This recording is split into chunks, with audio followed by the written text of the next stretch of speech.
को जानने वाले, पंजाबी को जानने वाले, पंजाबी पढ़ने वाले, गुरु ग्रंथ साहिब को पढ़ने वाले पंजाबी जरूर पढ़ेंगे, चाहे कुछ भी करना पड़े। लेकिन हम जो आर्य हैं, जिनको दूसरे शब्दों में हम हिंदू कह रहे हैं, वास्तव में हम सोए हुए हैं। हम अपनी भाषा को नहीं पढ़ते हैं, क्योंकि हमारा जितना भी साहित्य है वो सारा संस्कृत में है।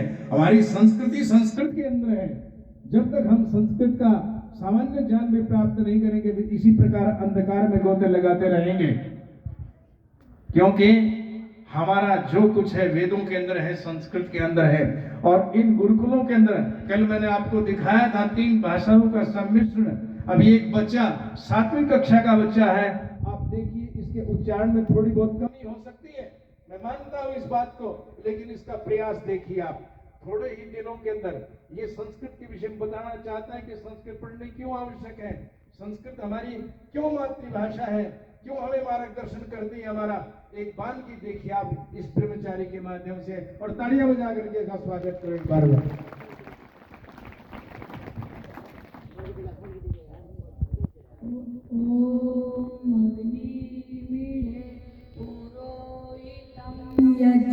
देवमृत्विजं होतारं रत्नदातमं।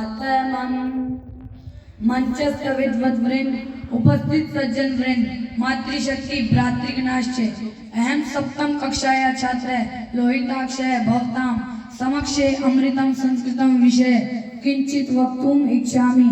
आशा से मैं उत्साहवर्धनम करिष्यन्ति। विश्वस्य उपलब्धासु भाषासु संस्कृत भाषा प्राचीनतमा भाषा अस्ति। भाषेयम् अनेकासां भाषाणां जननी माता। प्राचीनयो ज्ञान विज्ञानयो निधि अस्यां सुरक्षितः। संस्कृतस्य महत्व विषय केनापि कथितं। भारतस्य प्रतिष्ठे द्वे संस्कृतं संस्कृतिस्तथा इयं भाषा अतिवैज्ञानिकी। केचन कथयन्ति यत् संस्कृतमेव संगणकस्य कृते सर्वोत्तमा भाषा। अस्या वाङ्मयं वेदैः पुराणैः नीतिशास्त्रैः चिकित्साशास्त्रादिभिश्च समृद्धम् अस्ति। कालिदास आदीनां विश्वकवीनां काव्यसौन्दर्यम् अनुपमं कौटिल्यरचितम् अर्थशास्त्रं जगति प्रसिद्धम् अस्ति। गणितशास्त्रे शून्यस्य प्रतिपादनं सर्वप्रथमम् आर्यभट्टः अकरोत्।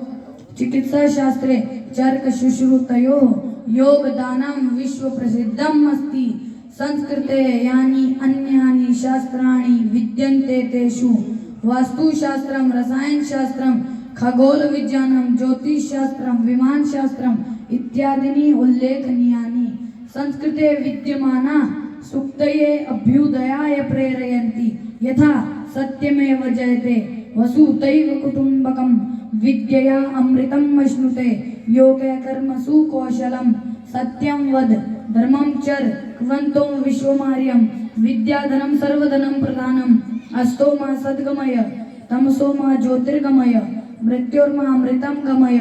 मातृदेवो भव पितृदेवो भव अतिथिदेवो भव गुरुदेवो भव इत्यादयः सर्वभूतेषु आत्मवत् व्यवहारं कर्तुं संस्कृत भाषा सम्यक् शिक्षयति।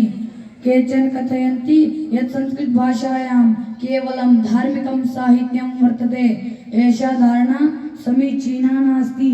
संस्कृत ग्रन्थेषु मानव जीवनाय विविधा विषया समाविष्टा सन्ति। महापुरुषाणां मति, उत्तम जनानां धृति, सामान्य जनानां जीवन पद्धति च वर्णिता सन्ति। अतः अस्माभिः संस्कृतम् अवश्यमेव पठनीयं। तेन मनुष्यस्य समाजस्य च परिष्कारः भवेत्। उक्तञ्च अमृतं संस्कृतं मित्र सरसं सरलं वच भाषासु महीयं यद् ज्ञान विज्ञान पोषकं ज्ञान विज्ञान पोषकं ज्ञान विज्ञान पोषकम इति ओम शम। बहुत अच्छे, बहुत बढ़िया। 7वीं कक्षा का विद्यार्थी है ये, और इसने पूरा का पूरा आपके सामने साहित्य रख करके रख दिया है।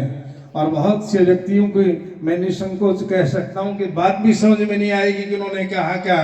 इन्होंने कहा भारतीय संस्कृति के अंदर और संस्कृत के अंदर 2 ही चीजें हैं। हमारी सारी संस्कृति जो है वो संस्कृत के अंदर निहित है। और इस बच्चे की इस वक्तित्व शैली पर प्रसन्न होकर के हमारी बेटी कल्याणी जो आपका बहुत सुंदर सुंदर भजन सुना करके कल्याण करती है। इन्हें अपने छोटे भाई का उत्साहवर्धन के लिए 200 रुपए दे रही है।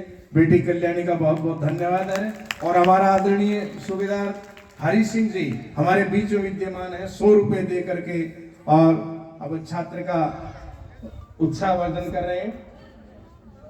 और 200 रुपए हमारे स्वामी सूर्यवेश जी और हमारे नंदराम जी 100 रुपए दे करके सम्मानित करें। भाई अपने संन्यासियों का तो अपने गुरुजनों का तो आशीर्वाद ले चरण छू करके। हाँ देखो जब बनेगी बात। और ये ले जा अपना पारितोषिक ले जा। आटा बोलने वाले बहुत हैं, ले बेटा बहुत बढ़िया। हाँ बैठो शाबाश। और आपको दूसरा थोड़ी देर में और भी जैसा समय मिलेगा बच्चों की प्रस्तुतियां देंगे।